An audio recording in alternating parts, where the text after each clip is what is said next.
जय श्री कृष्ण। मैं आचार्य ज्योति स्वागत करती हूँ आप सभी का वैदिक एस्ट्रो केंद्र में। दर्शकों, आज हम बात करने जा रहे हैं संतान प्राप्ति के योग के बारे में और उसी संदर्भ में आज हम समझेंगे तुला राशि की स्थिति। आप अगर तुला राशि के जातक है या चाहे तो आपका लग्न तुला का है या राशि तुला की है, तो ये जो वीडियो है आपके लिए है।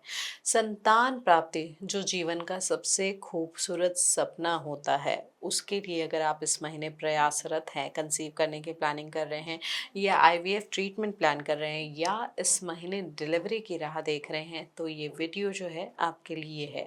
ये बहुत महत्वपूर्ण है, तो अंत तक ज़रूर देखें, क्योंकि हम बात करेंगे कुछ आसान से उपायों की भी, जिससे अगर जो भी बाधा आ रही है, अवरोध आ रहा है, वहाँ पर आप थोड़ा सा संतुलन ले पाएँ।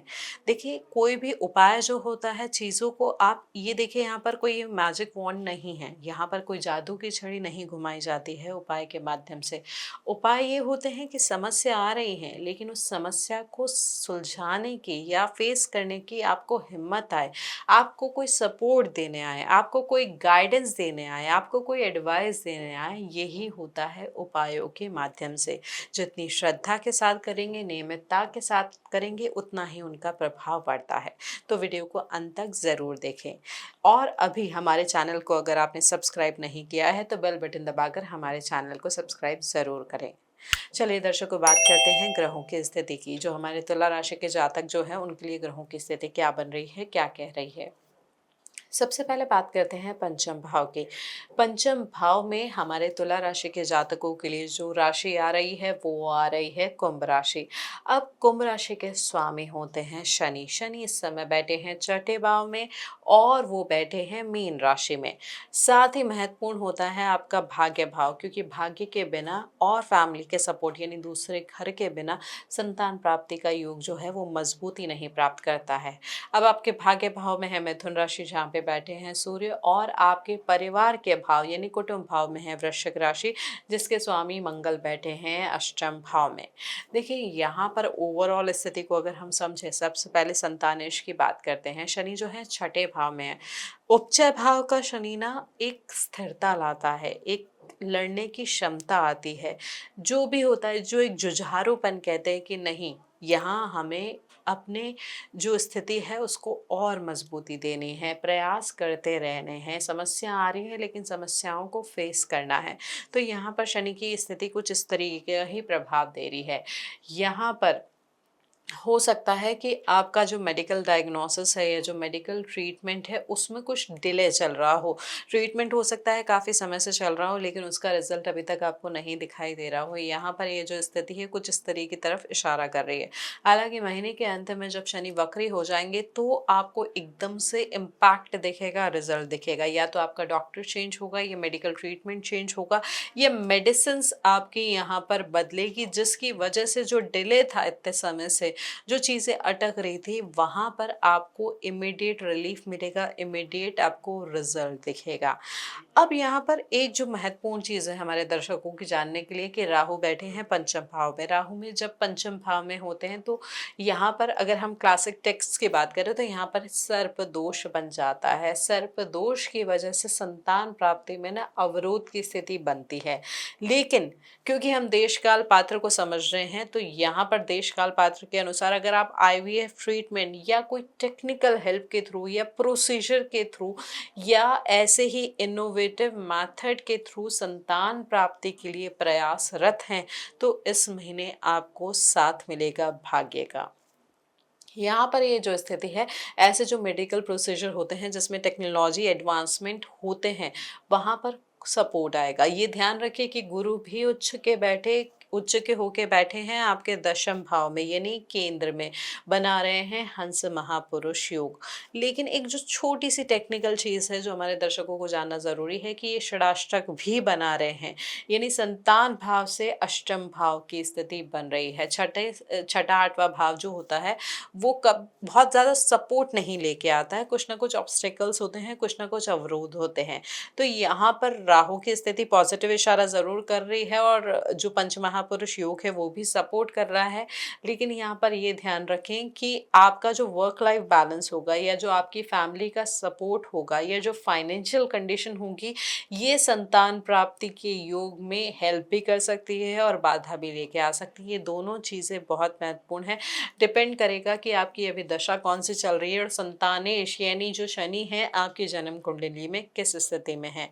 हालांकि यहाँ पर ये जो स्थिति है कुछ जातकों के लिए काफ़ी अच्छा सपोर्ट दिखा रही है, लेकिन ये ध्यान रखें कि इस महीने यहाँ पर सर्जिकल इंटरवेंशन जो है आपके लिए काफ़ी स्ट्रांग दिख रहा है, क्योंकि मंगल अष्टम में बैठे हैं और वो चौथी दृष्टि से जो है दृष्ट करेंगे शुक्र केतु को, जब शुक्र चले जाएंगे आपके 11वें भाव में। देखिए, लग्नेश जब केतु के साथ युति करते हैं और मंगल से दृष्ट होते हैं, तो यहाँ पर यह स्थिति कहीं ना कहीं रिप्रोडक्टिव ऑर्गन से जुड़ी हुई सर्जरी की तरफ इशारा करती है। यहाँ पर माइनर ट्रीटमेंट भी हो सकता है, मेजर ट्रीटमेंट भी हो सकता है। साथ ही यहाँ पर क्योंकि बुध वक्री अवस्था में भाग्य भाव में आएंगे, 9वें भाव में यानी, तो हो सकता है यहाँ पर आपके लिए भी पॉसिबिलिटी ये बन रही है कि आप ना किसी बहुत ही ऐसे हॉस्पिटल में जाएं जो बहुत ही बड़ा हो, जहाँ पे जो डॉक्टर्स हैं, मतलब बड़ा एज एन अभी आप जिस जगह रह रहे हैं उससे उस एरिया का जो सबसे बड़ा हॉस्पिटल है, वहाँ पे हो सकता है आप जाके अपना ट्रीटमेंट चेंज कराएं और उसकी वजह से आपको फ़ायदा दिखे। देखिए, यहाँ पर ये ज़रूर मैं अपने दर्शकों को आगाह करने देना चाहूँगी कि बड़े का मतलब ये नहीं होता है कि आपका एग्जिस्टिंग ट्रीटमेंट आप छोड़ के किसी बड़े हॉस्पिटल में चले जाएं। आपका एग्जिस्टिंग ट्रीटमेंट जो चल रहा है उसको देखें, समझें, उसके परिणामों को इवैल्यूएट करें और उसके बाद किसी समझदार व्यक्ति से, क्योंकि यहाँ पर गुरु आपके दशम भाव में है, तो पॉसिबिलिटी है आपका जो सोशल सर्कल है, आपका जो प्रोफेशनल सर्कल है, वहाँ पे कोई ऐसा बड़ा व्यक्ति जो उम्र में बड़ा हो या समझदार हो या गुरु तुल्य है, वो आपको एडवाइस करे कि आप इस डॉक्टर से जाके बात करें या फिर आप इस मेडिकल ट्रीटमेंट को अपनाएं, इससे आपको फ़ायदा होगा। तो यहाँ पर कुछ इस तरीके की स्थिति बन सकती है, तो उनकी जो भी आपको गाइडेंस मिलेगी उस गाइडेंस को प्रॉपरली फॉलो करने का इस महीने प्रयास करें। देखिए, शुक्र केतु युति का हमने आपको बता दिया है कि यहाँ पर स्थिति जो है थोड़ी सी सर्जिकल की ज़्यादा प्रभावी बन रही है, क्योंकि यहाँ पर 15 तारीख के बाद गुरु अस्त भी हो जाएंगे। तो जो गाइडेंस आपको मिल रही है वो शुरुआती 15 दिन में ध्यान से सुनने का, समझने का और ओपन माइंड रखने का प्रयास कीजिएगा।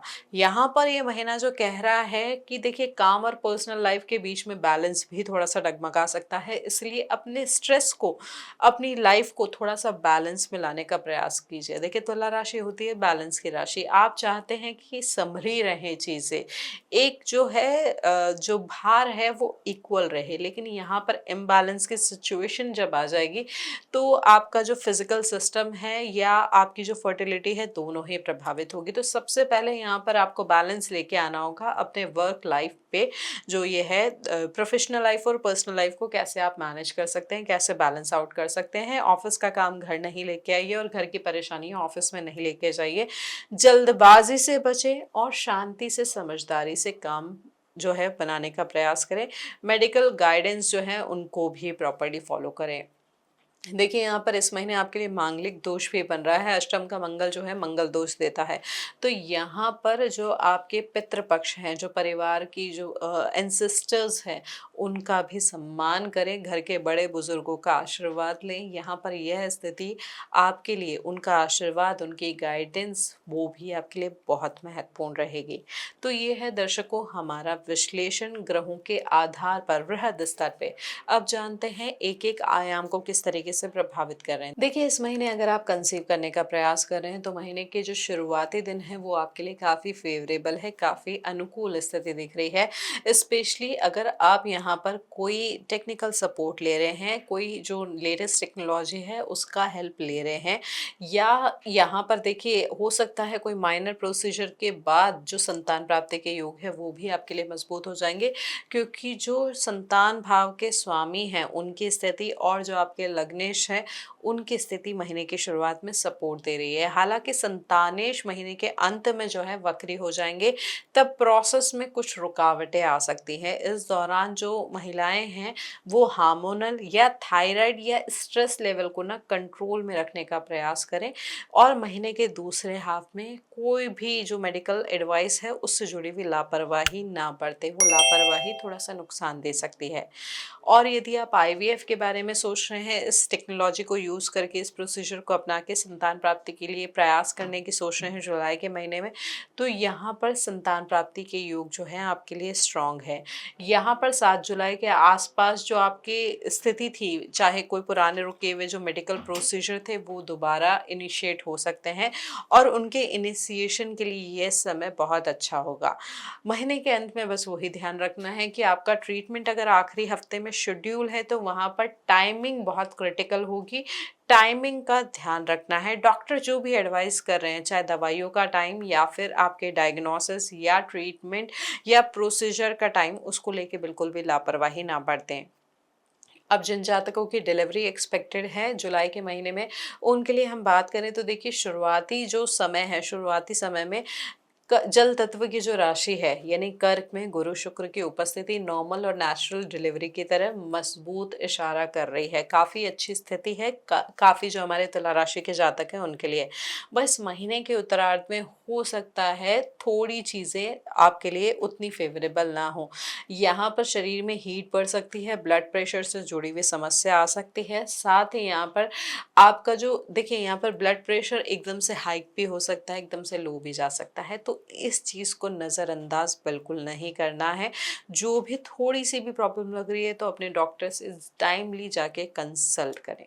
तो यहाँ पर यह स्थिति बन रही है हमारे तुला राशि के जातकों के लिए जुलाई के महीने में संतान प्राप्ति के संदर्भ में।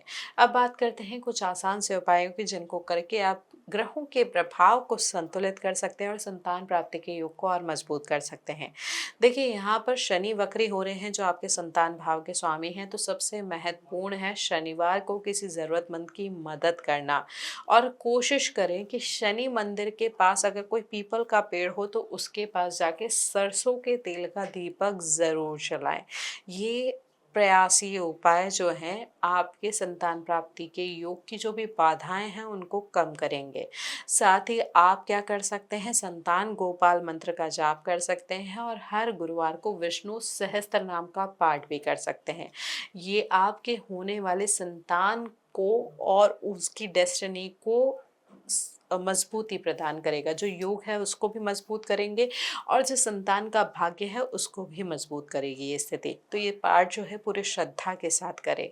अब यहाँ पर जैसे हमने बताया कि शरीर में ना हीट बढ़ सकती है, स्ट्रेस हो सकता है, तो यहाँ पर उसकी स्थिति को ठीक करने के लिए ये ध्यान रखें, आपके लिए इम्पॉर्टेंट है साफ सफाई का विशेष ध्यान रखना इस महीने।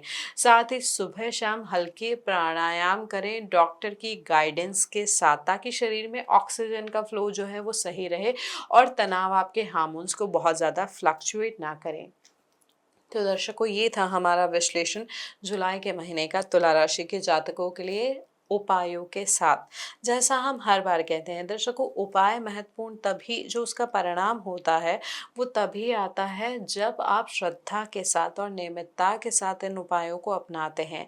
शुक्ल पक्ष के पहले गुरुवार से ये जो उपाय हैं उनको शुरू करने का प्रयास करें, तो जो पूरी यूनिवर्स की ऊर्जा है आपको सपोर्ट करेगी, जो संतान प्राप्ति का जो सपना है उसको पूरा करने में। ये जो महीना है आपके लिए बैलेंस करने का है। यहाँ पर शुरुआती दिन देखिए, 15 दिन जो है नए रास्ते आपके लिए खुल रहे हैं, लेकिन जो महीने के बाकी के 15 दिन हैं वो कहीं ना कहीं आपसे पेशेंस मांग रहे हैं, भरोसा मांग रहे हैं। अपने डॉक्टर के ऊपर भरोसा रखें, ईश्वर की कृपा पे भरोसा रखें, ये समझे, ये जाने कि सब कुछ सही समय पे मंगलमय होगा। तो दर्शकों, ये था हमारा विश्लेषण। अगर आपको ये उपयोगी लगा हो, अच्छा लगा हो, तो वीडियो को लाइक करें, शेयर करें और बेल बटन दबाकर चैनल को सब्सक्राइब ज़रूर करें। ईश्वर जल्दी आपकी गोद भरेंगे। आप चाहें तो ज़्यादा जानकारी के लिए हमारे साथ डीएम के माध्यम से भी जुड़ सकते हैं। हरिओम दर्शकों।